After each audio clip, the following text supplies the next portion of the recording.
Johnson is one. What kind of impact does that have? We're live. Okay, good afternoon. We are live. Welcome to the Special Districts Advisory Committee of June 21st. We'll start with asking for the roll to be called. Kimberly Thorner, Present. Jack Beebe, Here. Ann Baldridge, Here. Paul Bushy, Here. Jeff Egan is absent, James Gordon is absent, Diane Hansen is absent, Albert Lau is absent, Hector Martinez. Here. Dave McQueen, Here. Marty Miller is online. Here. Perfect. Mark Roback is absent, Joel Scalzetti, Here. and Mike Sims. Here. Oh, and Oliver Smith is absent. So we have a quorum with 9 members present. Perfect. Thank you. And Chief McQueen, you're going to lead us Absolutely. in the pledge. Join me in the Pledge of Allegiance. Ready, begin. I pledge allegiance to the flag of the United States of America and to the republic for which it stands, one nation, under God, indivisible, with liberty and justice for all. And so we're on to the agenda review. Are there any changes or edits to the agenda by staff? No changes. Okay, thank you. And now we are into open expression. Do we have anyone online that wishes to speak? We do not. Okay. With that, we are already on to item number 4, which is consent. All we have on consent is the minutes of the March 15th meeting. Would entertain a motion. Motion approved. Mr. Ritchie? Second. Oh, I think Chief Sims we should. It's okay. First response. All right, we have our first and second. All those in favor say aye. Aye. Any opposed? Any abstain? All right, with that, we are on to. We have to, sorry to interrupt, we have to call roll call because Marty's online. Oh, darn, I forgot about Yeah. that. All right, good. We'll go fast. Okay. Thank you. Can we have roll call on consent? We'll do that for all items. Okay. then. Kim Thorner, Yes. Jack Beebe, Yes. Ann Baldridge, Yes. Paul Bushy, Yes. Hector Martinez. Yes. Dave McQueen, Yes. Marty Miller, Yes. Joel Scalzetti, Yes. and Mike Sims. Yes. Perfect. 9 in favor, 0 opposed, the motion passes. Okay. For clarification, I believe that all of the business items are not votes. They're just input and feedback by the committee, correct? Is that correct? Yeah, with the one caveat, you have, as provided in the agenda, the option for any of the items to make a recommendation that we will forward to the commission. If Okay. you do that, then we Then we will do do roll. Okay, perfect. Thank you for that. All right, now we are on to item number 5, which everyone has in their packet, a white paper on regional growth management of the big 3 in the region. Are you going to cover this one? Yes. Okay, thank you. Yes, thank you, Madam Chair, and I think we have a PowerPoint.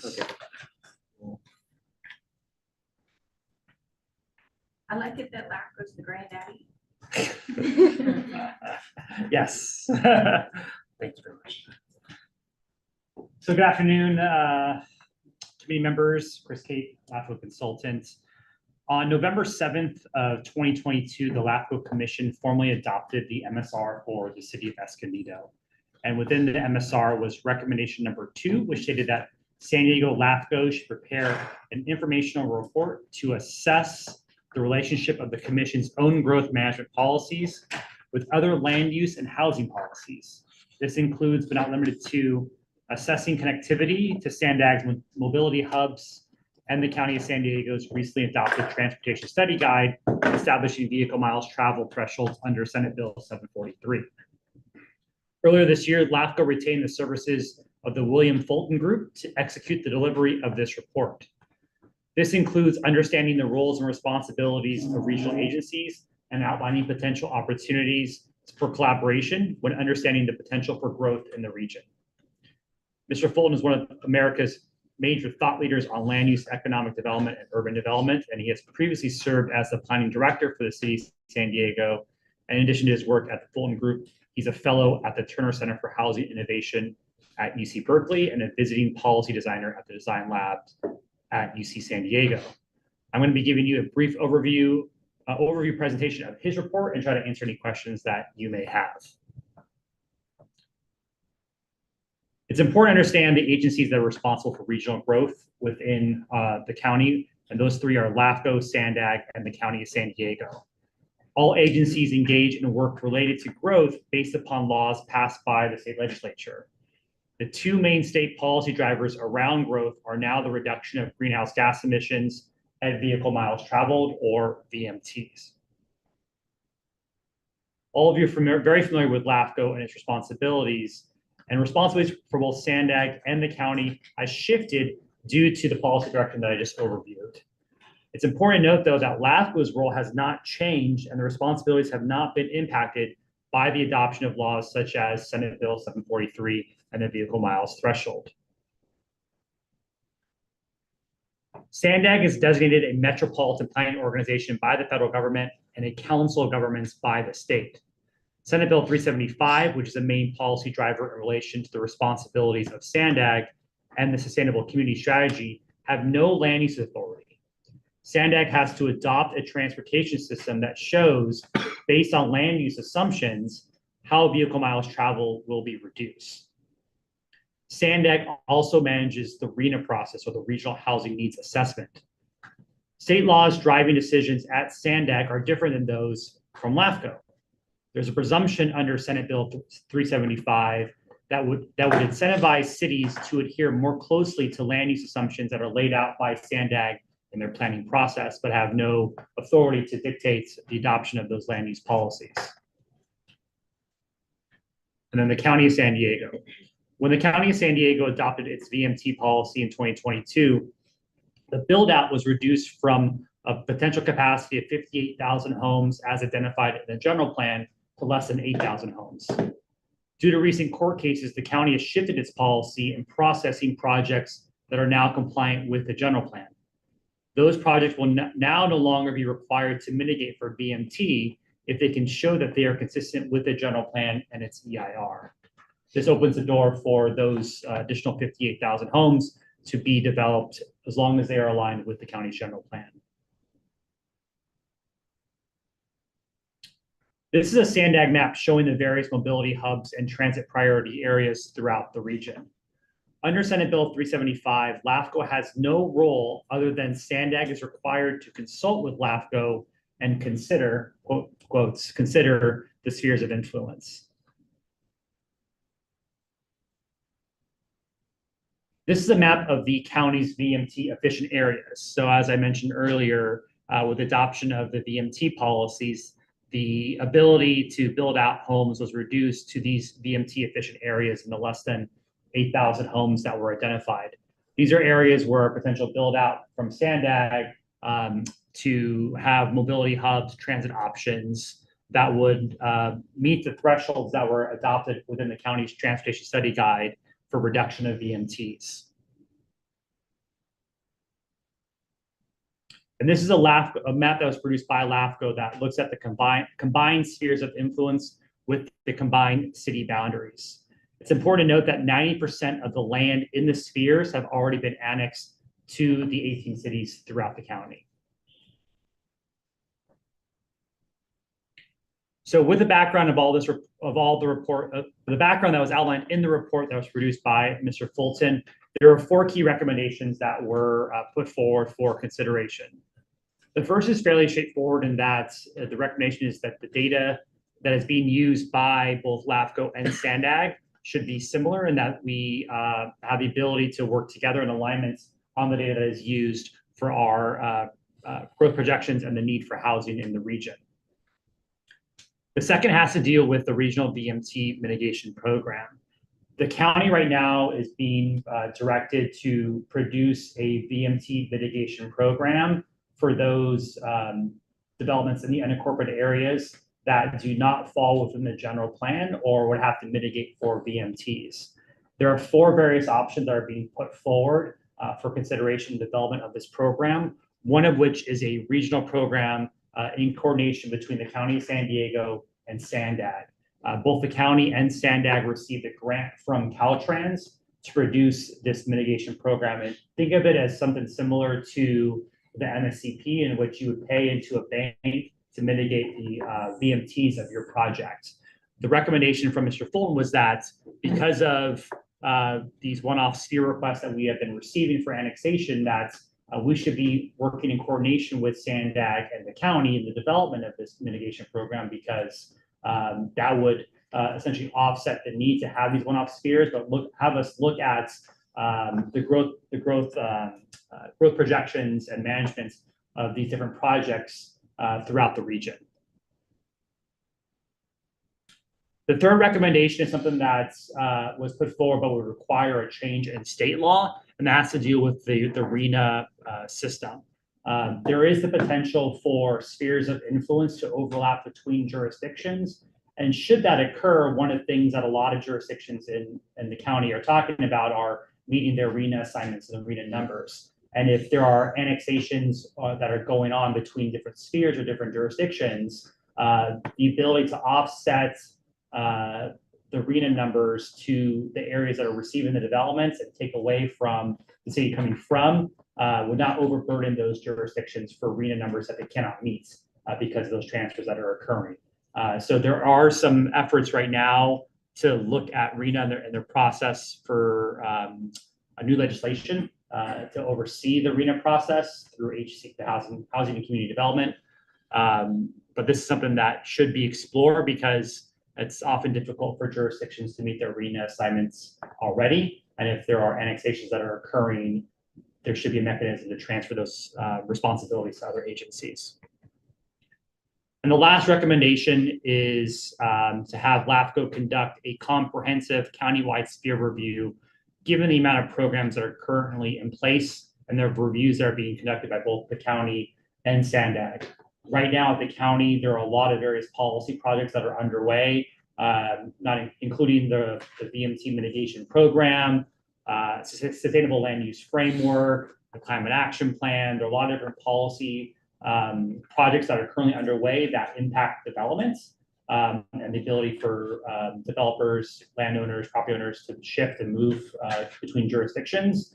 And it will be prudent upon the county and others to work with LAFCO to conduct a region-wide sphere analysis and help assist in kind of managing this growth throughout the region. That is the presentation in a nutshell. The LAFCO Commission did formally vote to receive and file this report, but no further action has been taken as of yet regarding the recommendations that were given by Mr. Fulton. Happy to answer any questions anybody may have. I had one question. You could go to the VMT map, and this probably is more of a question for SDAC, but I've always sort of been puzzled when you look at it is how they ended up with Fallbrook as a VMT area. You look in like the top corner. Yeah. You know, because they're saying, hey, we want growth to occur here, which is great, but no one's trying to, at least from our perspective, no one's trying to build there. So it's, you know, how does that translate into, you know, incentivizing people to develop or build, or what's the connection? So part of it is an overlay, and I'm probably going to murder this, but I apologize. Some of it is an overlay with SDAC and the Regional Transportation Plan, and where projected transit services could eventually go in their long-range plan. Granted, you know, a 30-year, 40-year planning document, but so long as it's in the plan, there is the ability to identify potential future growth within some of these village areas. When the county adopted the Transportation Study Guide back in 2022, this is some of editorializing, it really was a hodgepodge of adoption and mix and matching of different things. Because if you look at the general plan, for example, the general plan, Valley Center as an example, calls for a village within Valley Center.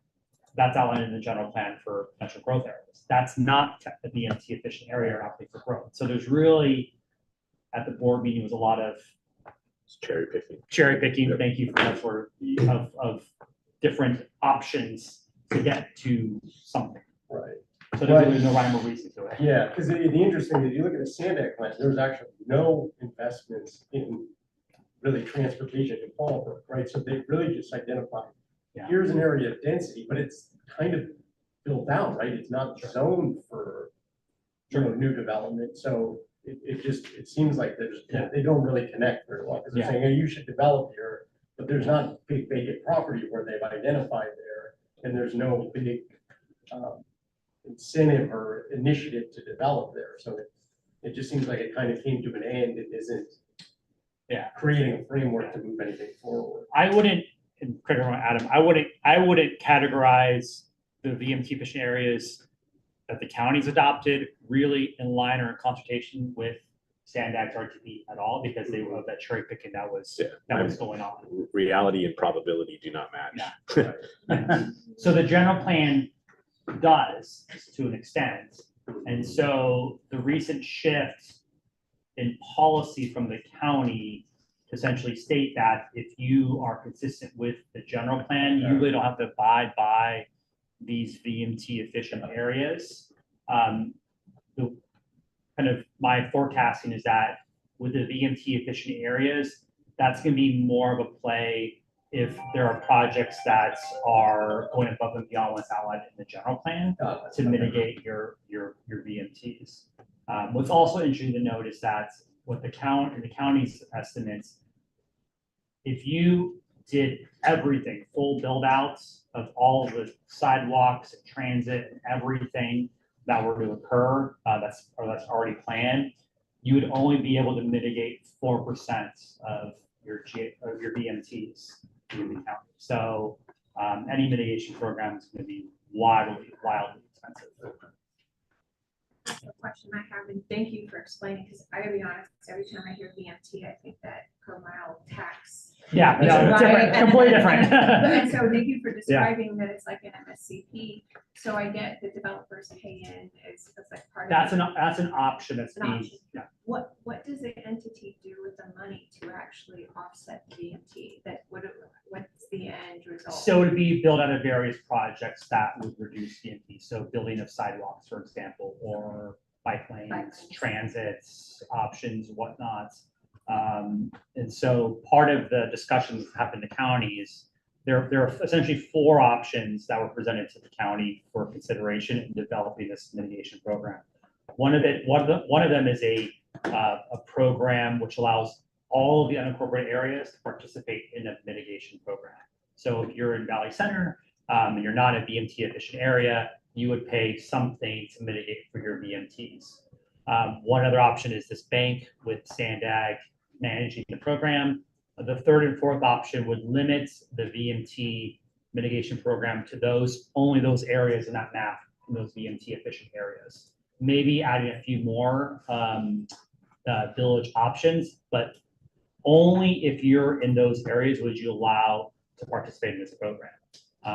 And so it's very, very minimal in that regard. One other question, later on in the packet, SDAC MSR is number 2 priority. Are you going to sync in this comprehensive review suggested here simultaneously with the SDAC review? Do you want to take that, Ken, or? We'll probably incorporate that comment in presentation number 2. Okay, perfect. Awesome. So hold that thought, I guess. Okay. Do we have? So, they're gonna use data from SDAC, LAFCO is. So that's one of the recommendations. I think, I always have this challenge of using some of the data because we get conflicting data that maybe constructs maybe a wrong message when we use that data at the water authority projecting growth. Yeah, and so it gets us in trouble a little bit. So I would really want to be cautious of that, I guess. I was going to say, at our agency, we actually paid for a State Department of Finance growth projection study, and it was well worth it. Yeah, I believe we get in trouble because we use that. Because they're so conservative. Kind of like conflicting. Yes. That's not accurate, it's not accurate. Well, I don't want to say that, but. There's criticism to it.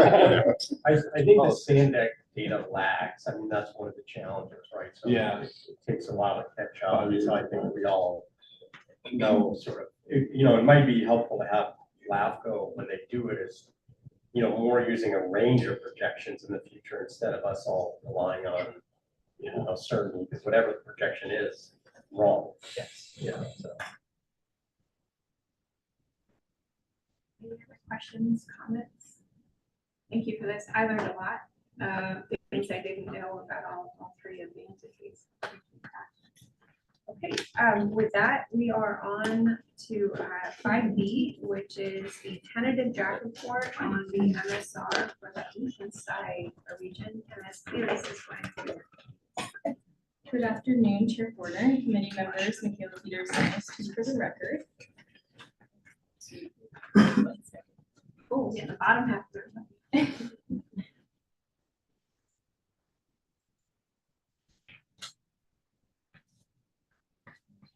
So before the committee is a tentative draft prospectus on the municipal service review covering the Oceanside region and 3 local agencies under LAFCO's oversight.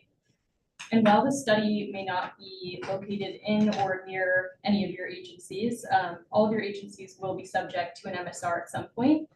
So we would love for you to digest this information and provide any recommendations or digest this information and recommendations that may be posed to your own agency at some point.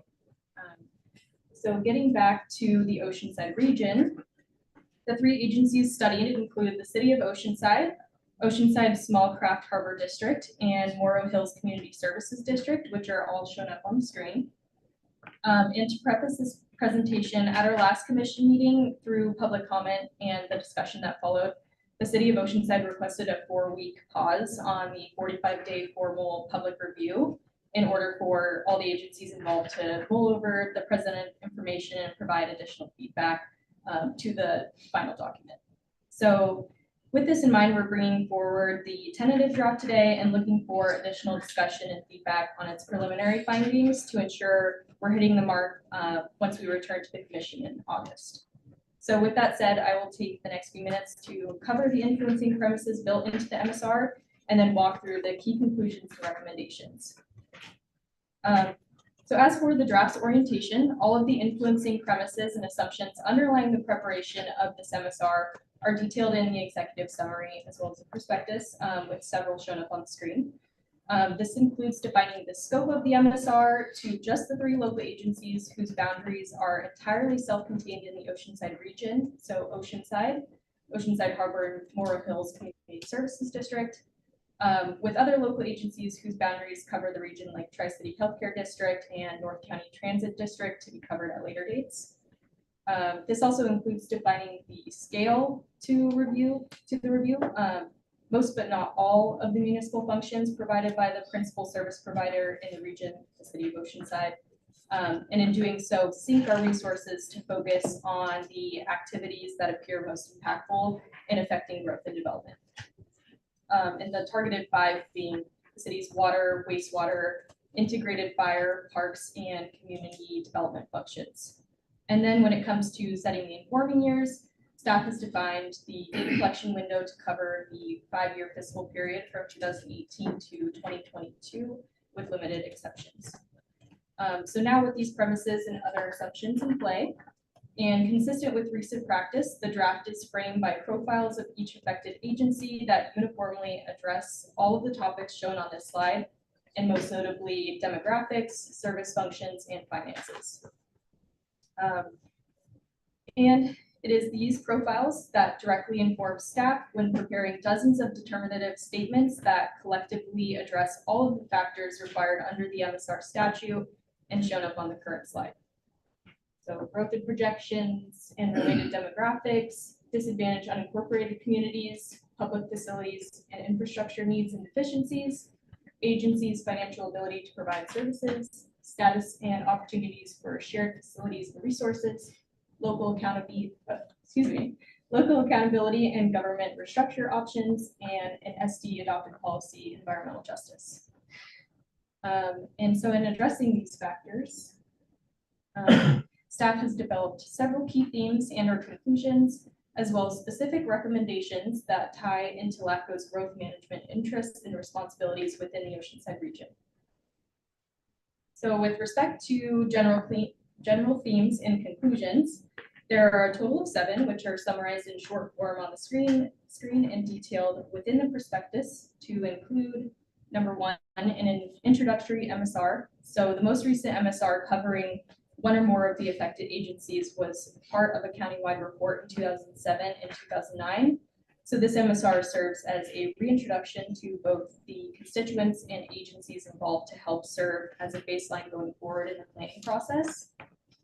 Number 2, we've recognized a pivot to slower growth relative to recent history and the positives, which are reflected in the community empowerment of late to make clearer what the citizens want out of local government. A noted example involves the successful referendum of a 585-unit residential project in South Morro Hills. Number 3, again, pivoting to slower growth brings challenges, and this is reflected in the increasing lack of housing affordability, with median home sales jumping from 200 to 800,000 since 2000. Also, only 23% of the moderate or lower RENA assignments in the region received building permits in the last housing cycle. To sum up number 4 and 5, and with these external considerations aside, all 3 agencies have service capacities to meet current and near-term demands. And this is most applicable to the city of Oceanside and illuminated with having water and wastewater infrastructure that LAFCO estimates can readily accommodate significant growth. The water system itself can accommodate a build-out population right now of close to 1 million. But there is a qualifier here, and this relates to the uncertain status of the otherwise fiscal save that has been Measure X, and its 1/2 cent sales tax, which has reversed earlier shortfalls, but is due to sunset without voter action in 2026. Number 6, given the physical location and existing major transportation corridors, along with the city's role as a full-service municipality, the city of Oceanside serves as an ideal urban center with opportunity for additional city-centered growth. And lastly, we believe it would be most appropriate to proceed with limited sphere of influence updates to all 3 affected agencies, but including a 150-acre study area, which would memorialize areas that the commission would allow to come forward without requiring a new MSR.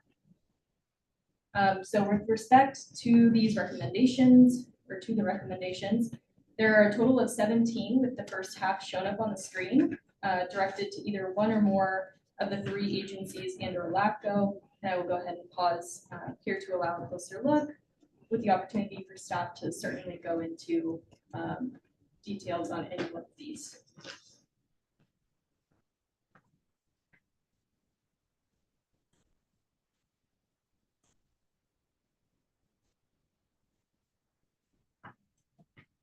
And then here's the second half of the recommendations. And again, I will pause here to take a closer look.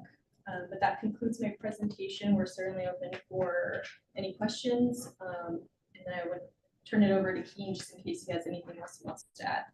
Yeah, no, so outstanding job. Just to kind of reiterate, so one of the reasons Michaela and staff is bringing you an MSR on the Oceanside region, even though it doesn't necessarily directly affect you, but indirectly, what we want to make sure that you are aware on behalf of your agencies and your other special district brethren in the county is, okay, what does LAFCO talk about when we do these MSRs? So this is an example of all of the issues, and if you'd be kind enough to go back to that last, that last slide.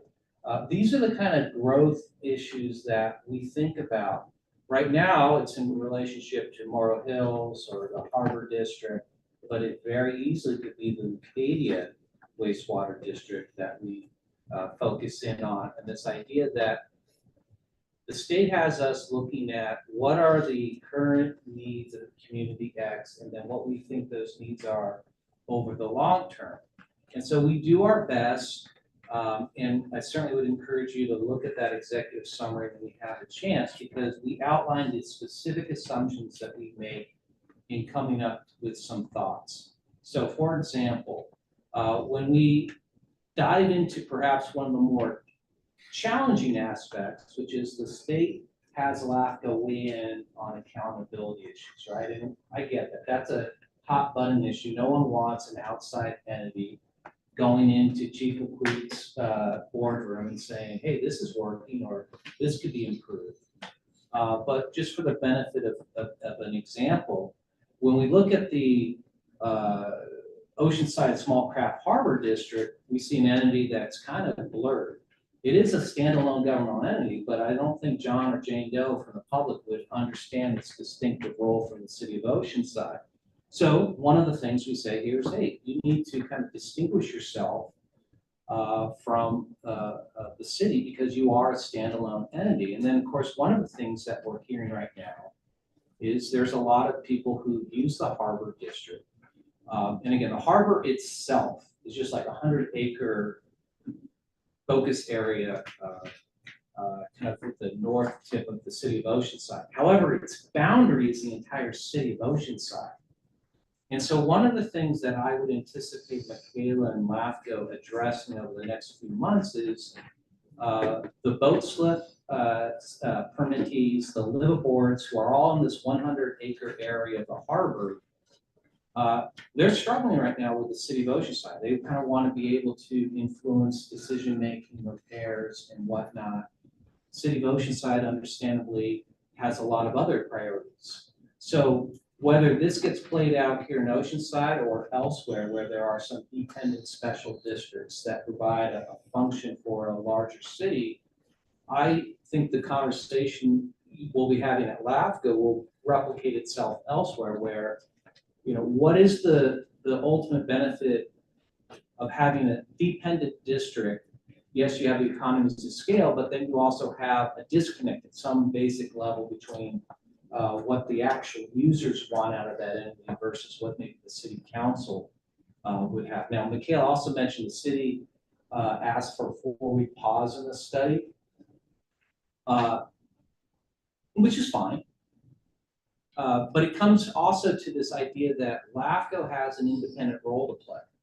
And so there's going to be these instances where we look at something through our lenses that might not be in line with how agency X looks at something. For example, one of the first two things, maybe go to one slide, or maybe to the key themes. Actually, keep going to the recommendations. I apologize. So when we say LAFCO should prioritize future growth towards Oceanside, and this kind of goes to the SDAC issue that Chris was talking about. The policies that we oversee orient development to occur not only in Oceanside, and now this is staff speaking, not necessarily the commission, but if we were to look at where development should be over the next 50 years, and maybe to what Jack said about why is anyone looking at Fallbrook? Well, the reality is that, well, no, it's on the record, and we've got it, so. Let's look at Fallbrook more closely. It's this issue where, hey, Highway 76 exists, right? It exists. So in our mind, well, infill's great, but the reality is infill costs a lot of money for developers, right? And so more likely, that whole stretch between Oceanside and the 76 to the 15 is probably a sweet spot for development in LAFCO's mind, i.e. annexing incrementally to Oceanside. And so we have two pressure points at LAFCO. One is we have a pressure point with the county who might say to themselves, LAFCO, get your greedy hands off of our unincorporated development along the Bonsall corridor. That's ours. And we would say to them, you're really not supposed to be in the business of urban development county. That should be in a city. So there's one pressure point that we're dealing with. The second pressure point is then you have Oceanside saying, we don't want to expand any further east. We like our ag preserve in the form of South Morrow Hills. We like to maintain our sense of community. But nevertheless, growth is a good thing, and accommodating growth a better thing. So these pressure points are going to be coming up more and more, certainly when we get down to the coastline. As much as some of these cities on the coast don't want new development, they got to have it if they want to grow. We were just having this cool little conversation. If you're not growing, you are dying, right? A biological truth. Now, not all growth's equal, but As LAFCO looks to process its own policies and procedures, the pressure points are along State Highway 76, Temecula to Escondido. One day, Jack, that fast train is gonna show up, maybe not in your lifetime, but it will at one point. That's why I bought an Escondido.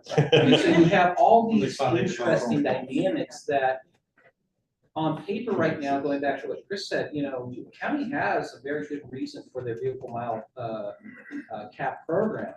But it doesn't necessarily sync with LAFCO's duty to accommodate growth and do so in a way that we recognize infill is great, but it might not be cost effective to a developer unless you're going to subsidize them to do it.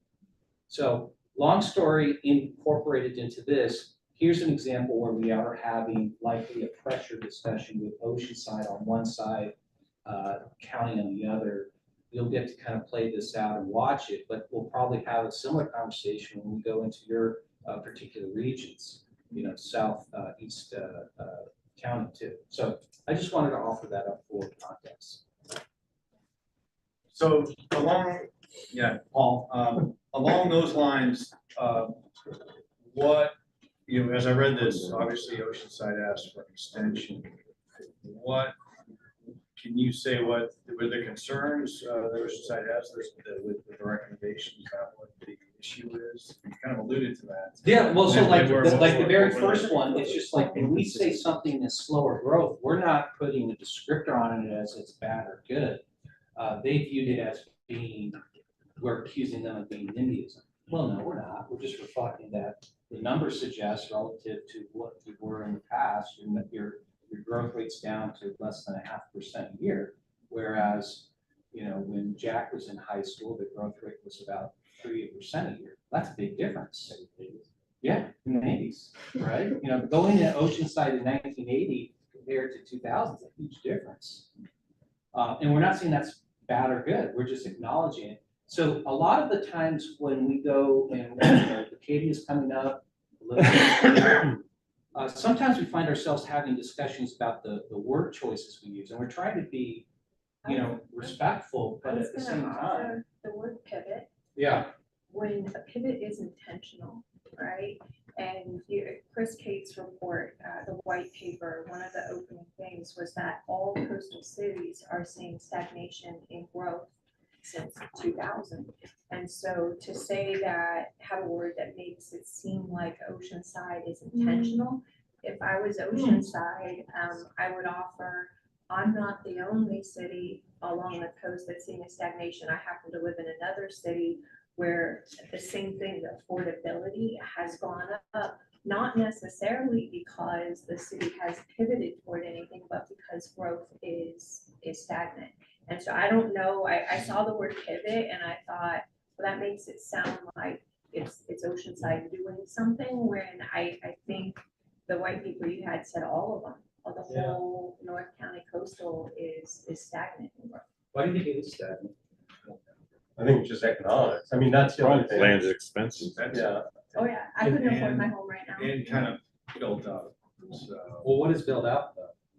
That's just what, There aren't very many vacant lots left. but you can build up, right? With densities.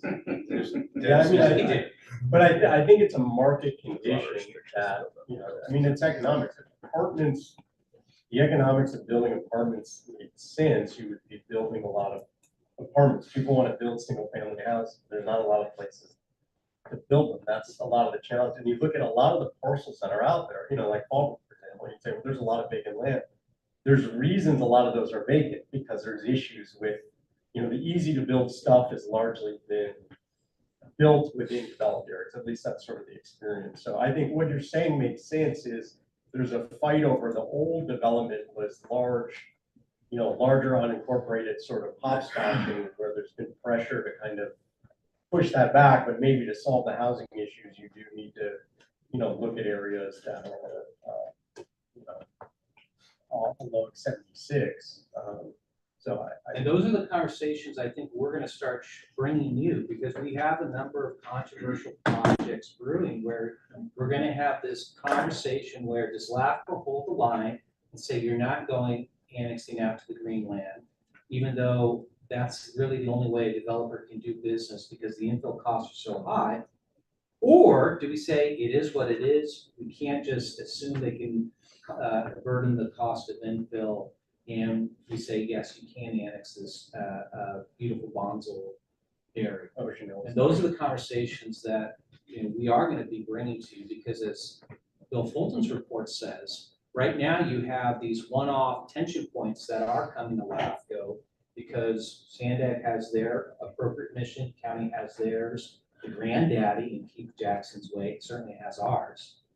You're familiar with Keith Jackson?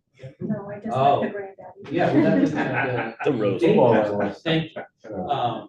And so these tension points are coming. Chula Vista, Adam's working on that. You know, should we allow Otay Village to go into the city of Chula Vista? Or do we hold the line and say, if you want to do a development, pay the extra costs and mitigate with the county? All these really interesting questions. One of the issues with that though, and I'm looking at your first LAFCO should prioritize future growth towards Oceanside, right? And so that in and of itself dictates that your LAFCO is going to try to change where growth happens. Almost every agency in this room has a 20-year plan of developments that are coming online. We've sized our pipes for capacities for the future to serve those developments, and we build into our long-term master plans the revenue that'll be coming in. And if you're taking from one and giving to another, whether it be cap fees or property tax revenues, disrupting 20 years of planning, it's gonna be a hurdle. You know, Yeah, but that hurdle exists no matter what, right? So along those I don't know lines, you know, I'm just looking at how prescriptive these recommendations are. Does LAFCO really want to get in the business of telling Oceanside how to re-beach their, you know, resand their beaches? I mean, it just seems like,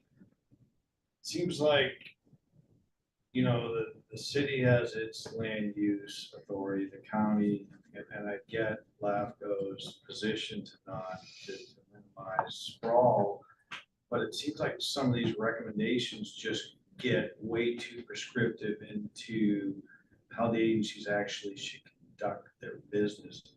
It just seems like it looks like more of a management audit than municipal service, whether or not they're adequately providing a public service. And I just wonder if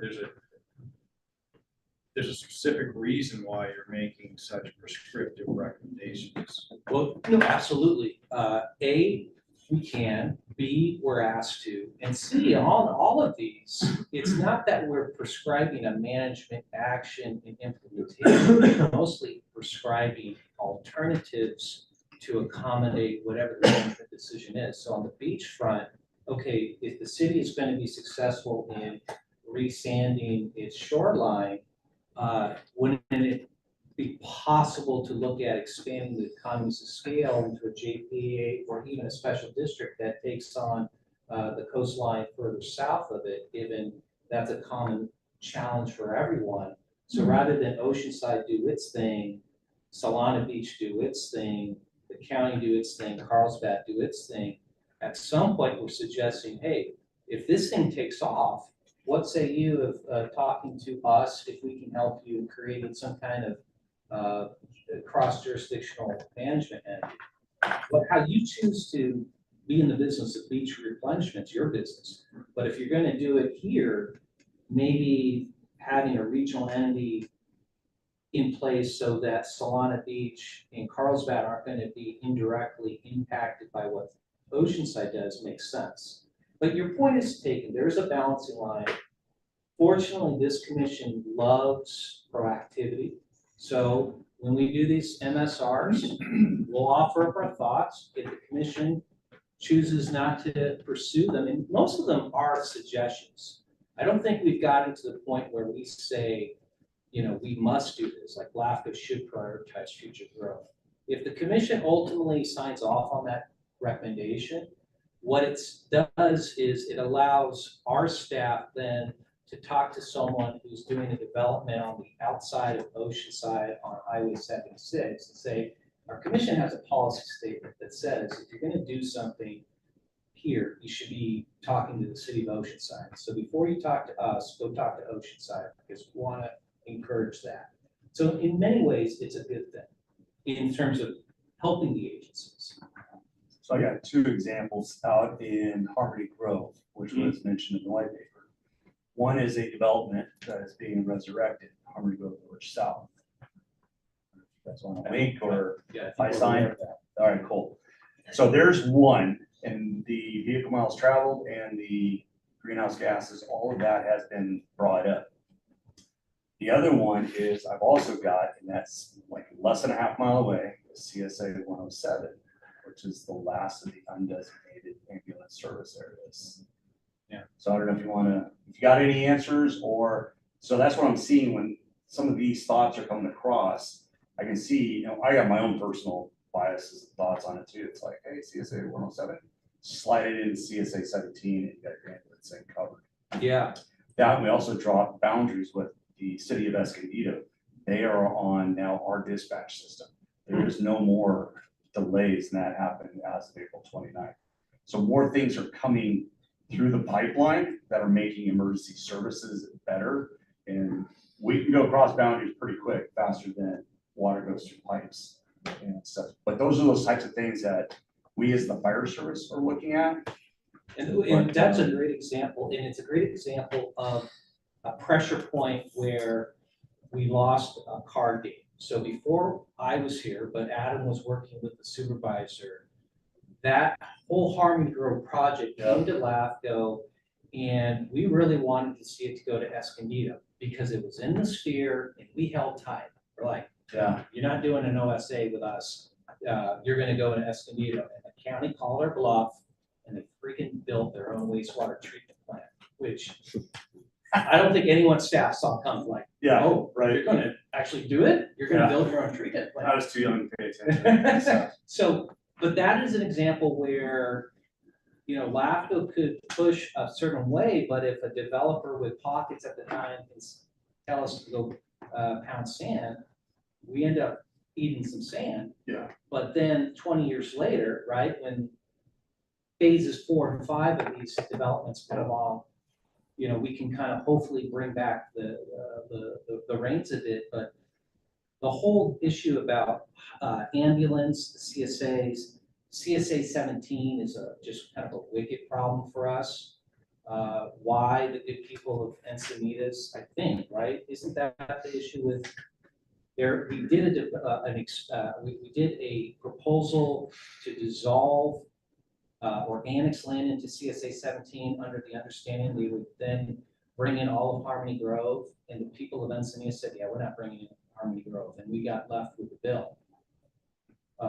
And so various pressure points, it all starts with a sphere, right? And this is what Michaela's study is ultimately going to, is, you know, updating the sphere, and then our ability to offer up some thoughts on some governance syncing.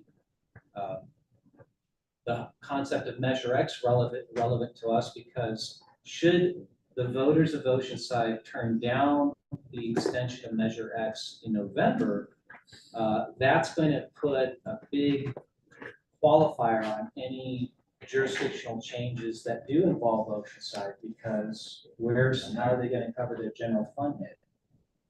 As we understand it, Measure X is about a 15% cover for their general fund, and without it, they're back in the red.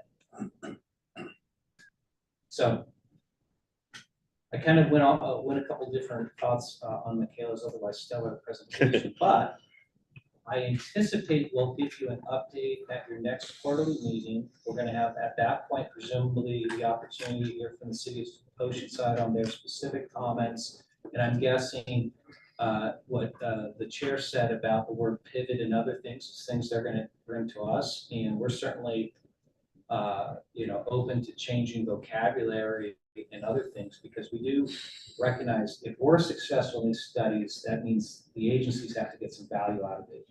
To a certain degree, having been through way too many of these for my own agency, when we go to present them to our board, to a certain degree, they are kind of a report card, right? And a lot of entities look at them like that.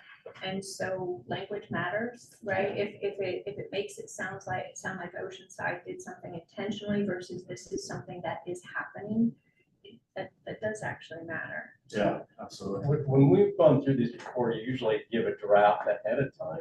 Are we still doing that or?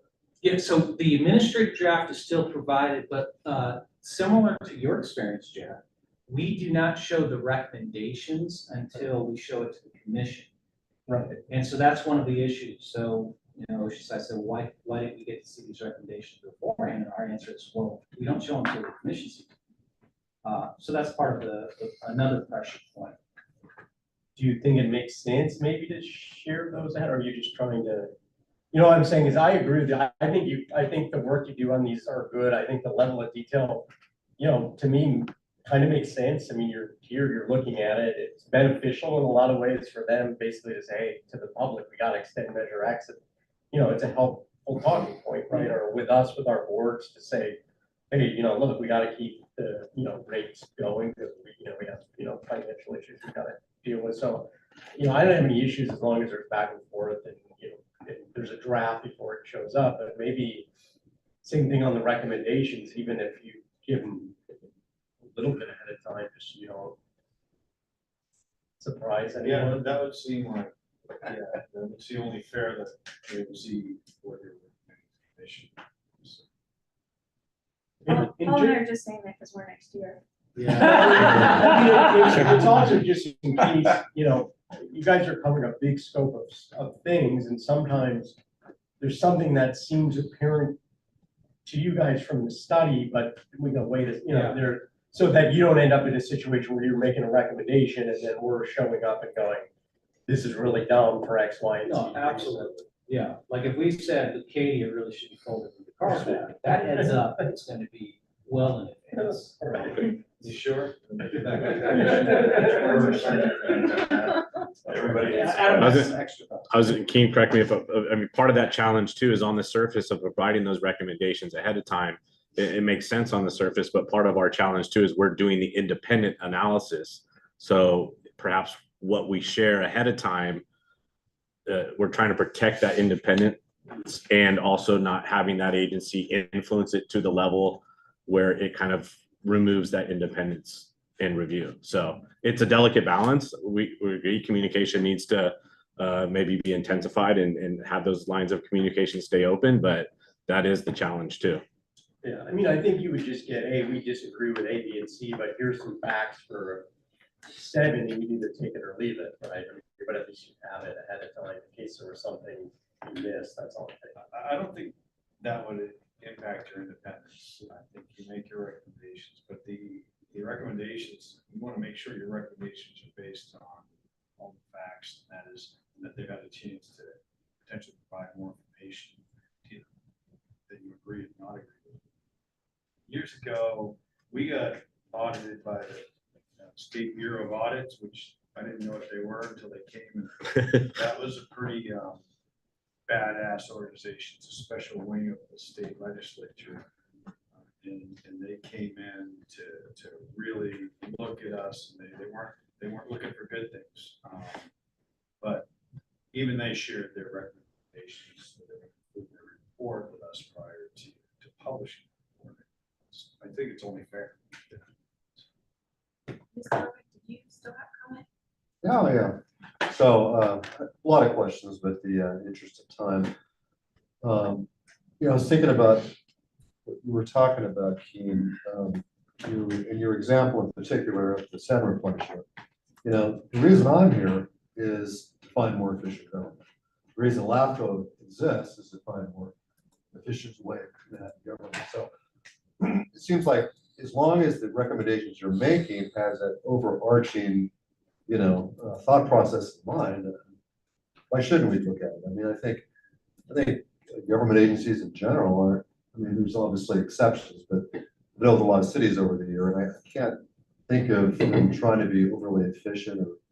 Or you're talking about the example of this ambulance service districts. I mean, it seems obvious, right? What you're talking about, Virginia. Yeah. Right. That's for efficiency. But that's right? my opinion.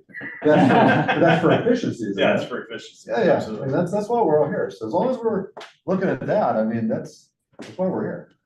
So, yeah, that's all. I got. I did have a question. The population being supported 975,000 for water, but only 275 for sewer. Is there another sewer entity there, or is the remainder on septic? Do we know why there's a difference in population that can be supported on sewer? Oh, well, so that whole section of South Morrow Hills, even though it's mostly an ag production, there are residents out there. So I think we flag it as, I think the population for them is based on just their EDU assignments that the public utilities director gave us. But one of the things I don't know if it was flagged as a recommendation on the screen was, it would be good for LAFCO to work with the city and the county to get an idea of active well permits and septic permits. I assume those permits are kept up to date. Typically, let's say when you tap a septic system, you need a permit. So I assume that information's there, it just hasn't been generated. What is that? That's been in all of your, seems like it's been in all of them. What's the interest there, just out of curiosity? So it's the idea that if there are customers we know to be had in the service area, under the premise that eventually wells go dry, septics need to be repaired, it's good to quantify that number for LAFCO's benefit. And then also, should we get a proposal nearby, it would give us a number of an economies of scale to tell developer X, hey, we know there are X people on wells and septics. Maybe you can get further with our commission if you help with them along onto the public utility system. Yeah, I mean, because it wouldn't be that hard to figure it out. You would just where all the housing units are and the extent of the sewer system. Everyone else is on septic. Yeah, well, I'd be surprised that, on paper, you think it's a kind of linear connection, but, a lot of people have built unit dwellings that are not accounted for out, especially not in your district, Jeff. Well, they're on septic. That's part of the issue, like, okay. Well, I get it. Yeah, I mean, but if there's dwellings that aren't within the footprint of the sewer system, they're on septic. Presumably, yeah. I mean, I don't know what kind of illegal connection issues. Let's have a drive-in toilet. You look at Fallbrook way more closely. I do have one more. Recommendation 15 to reduce the speed limit on Sleeping Indian. How does that change growth and development? Because I'm familiar, my friends own a winery out there, and it's primarily agriculture, so like you said, some residences. Why have left so revise that? If a Morrow Hills CSD, the only reason it has a heartbeat is to provide traffic flow and road services for this relatively small community. So if that's your one task, you would think that, okay, every so often you have to do a traffic assessment, and their own assessments say the unmitigated average speed at 85% really is closer to 55 than it is to 35. So if that's your one task, I think LAFCO's job appropriately is to say your own consultants giving you advice that your speed limit is artificially low. You should revisit it. I think that's how we word it. You should revisit the topic, if for no other reason, to be consistent with state law, but also liability issues, right? I'd hate to be driving a road that the speed limit is artificially set below the state formula, and I get in an accident and I'm looking for a payday. And I've already thought this out. Thank you. You thought about your accident and the payday? There are combined thoughts. LAFCO's on multiple dimensions. All right, any other questions on this one? All right, thank you very much for the presentation. And now we are on to item 5C, the adopted work plan and budget for 24-25. I don't believe this is the first time I've actually seen this. Or maybe have I previewed seen this before? Has it been draft? The draft, okay. Thank you, Ms. Montara. Yes, absolutely.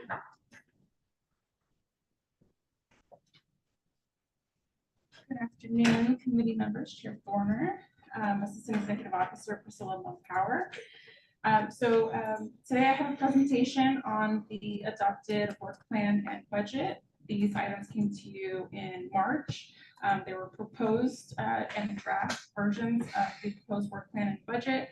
But since then, we've taken both policy documents to the commission and they adopted them at the May 6th meeting. So I'm just going to do a quick overview just for the benefit of time, but also since you've already been presented with most of this information. So the work plan continues to identify 30 projects in priority order and headlined by continuing to work on the municipal service reviews for the wholesale water service providers, the 4 healthcare districts in the region. And then there has been one change, and that would be the municipal service review on SDAC. So if you recall, this was number 12 and a medium priority project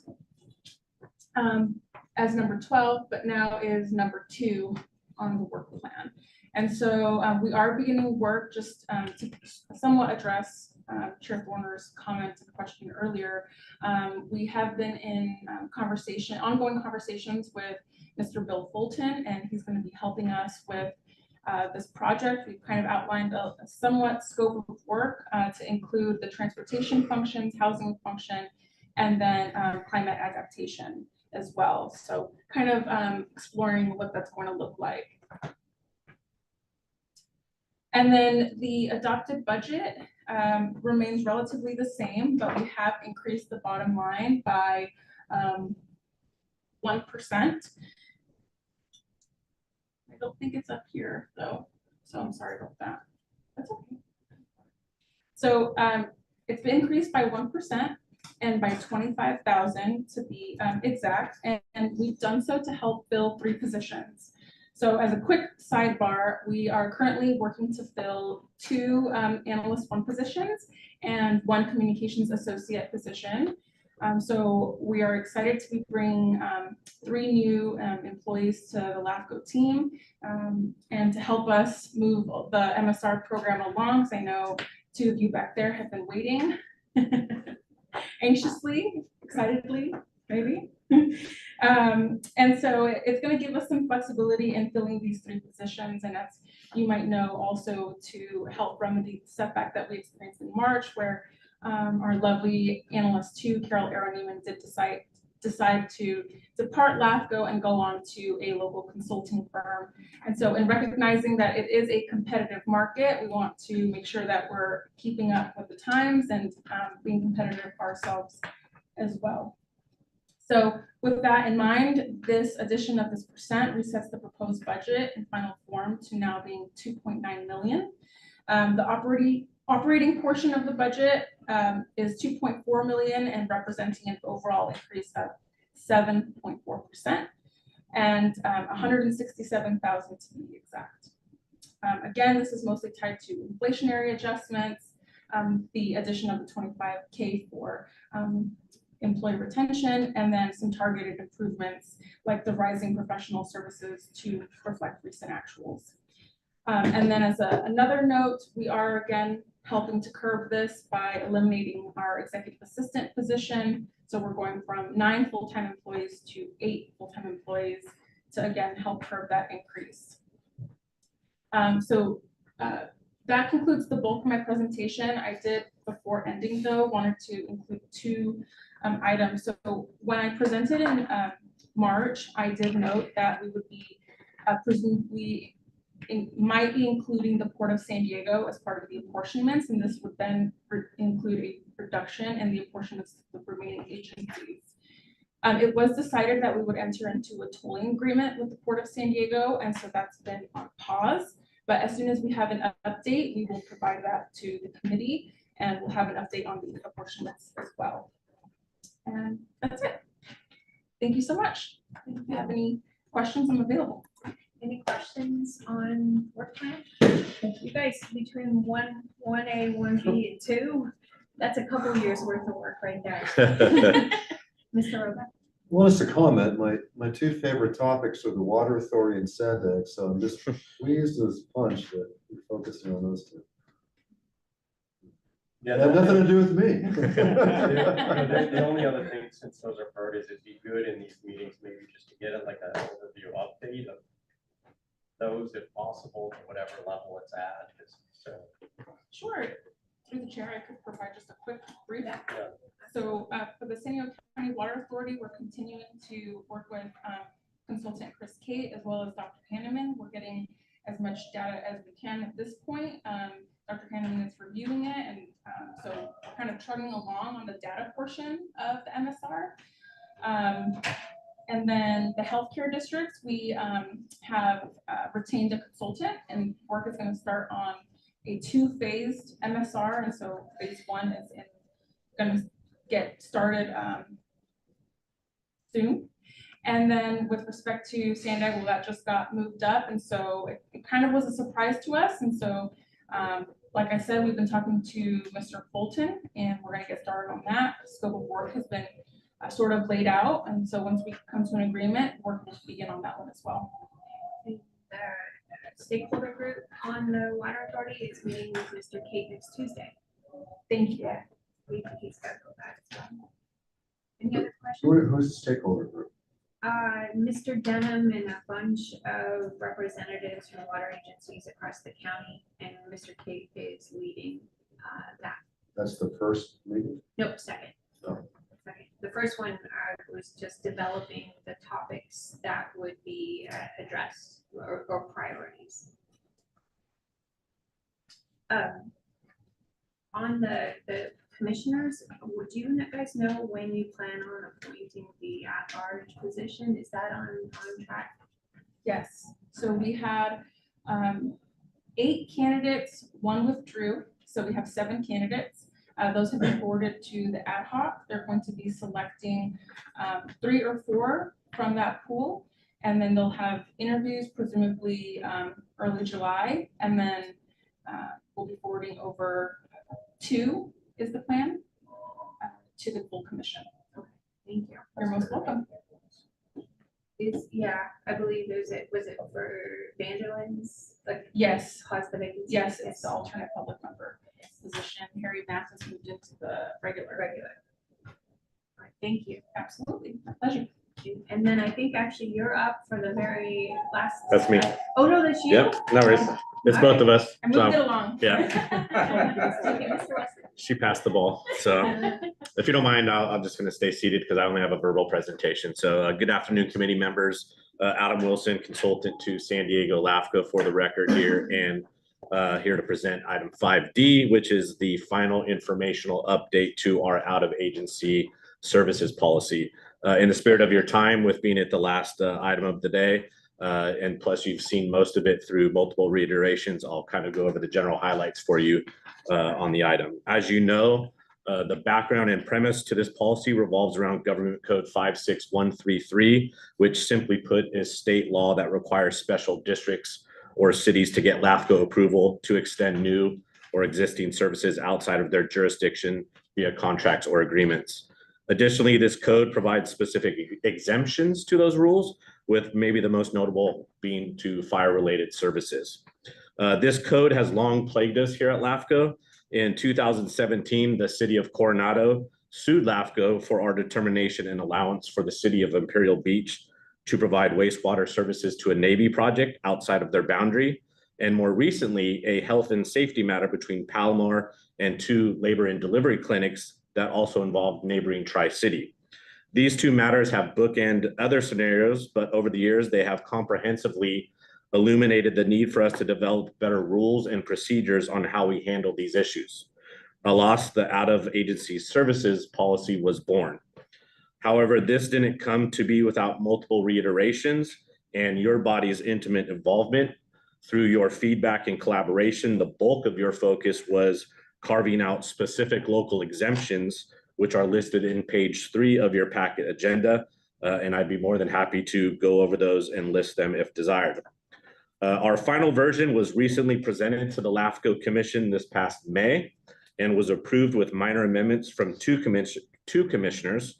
Those changes related to an impacted agency having the ability to appeal if desired, and the other 2 related to reconsiderations and noticing. And I have a lot more details if you want the specific to those if needed as well.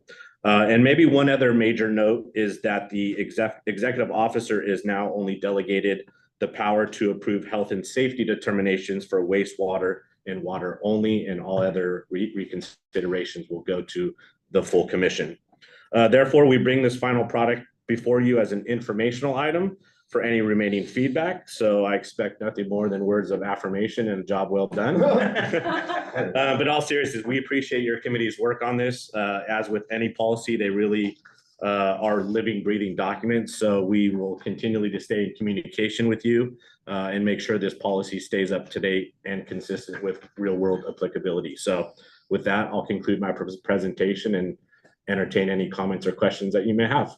Well, thankfully, my notes were words of affirmation.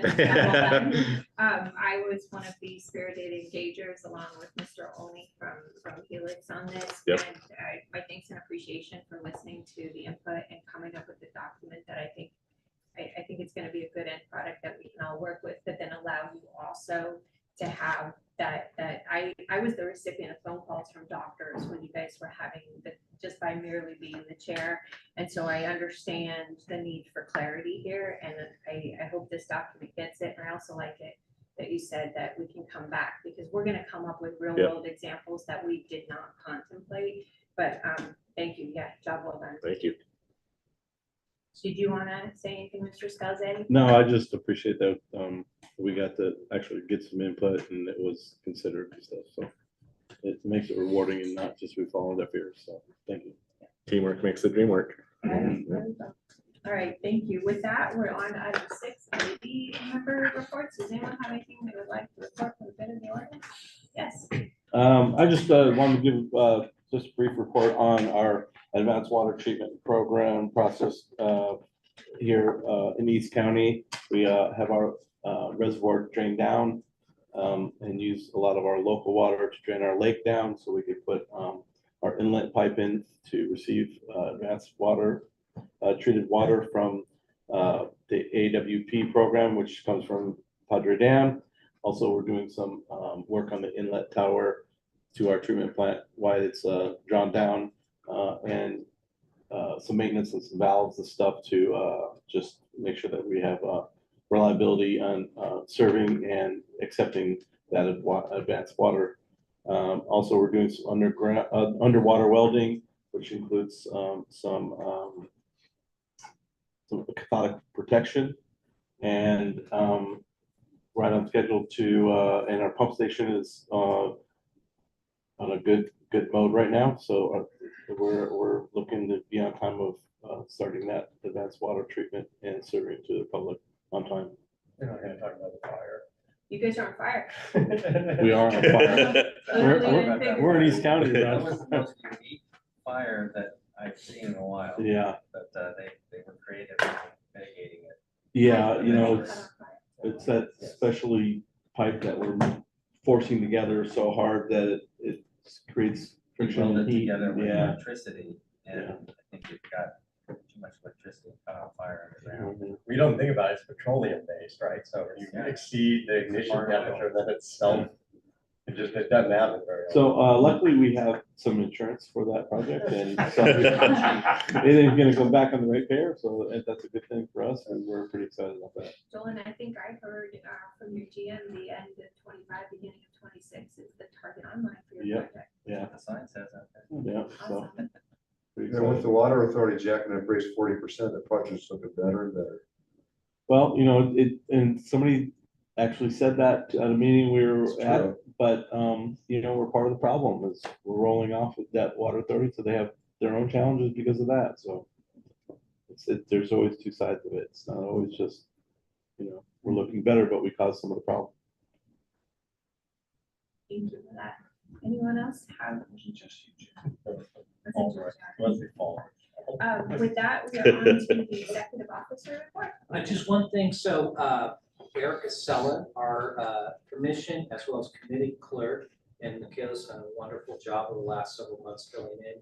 We'll be coming back to LAFCO next week. She had a beautiful young boy, Jack Sella, and so she's ready to come back to LAFCO, and that's the second a child of LAFCO for the last. Sounds like a movie. Granddaddy. Granddaddy. I would use that term. Yeah, I kind of regret it now. We look forward to seeing Erica come back. We'll see her at the next meeting, which all of you should have at September 20th. Congratulations. Yeah, congratulations. Mr. Sims, you have a redo. Yes. I just wanted to give praise to Priscilla and Adam for their including the fire services input on their development of the MSR for the hospital district and hospitals in this county, Rosemont. That's gonna serve all of our collective purposes well, hopefully, and providing some leverage.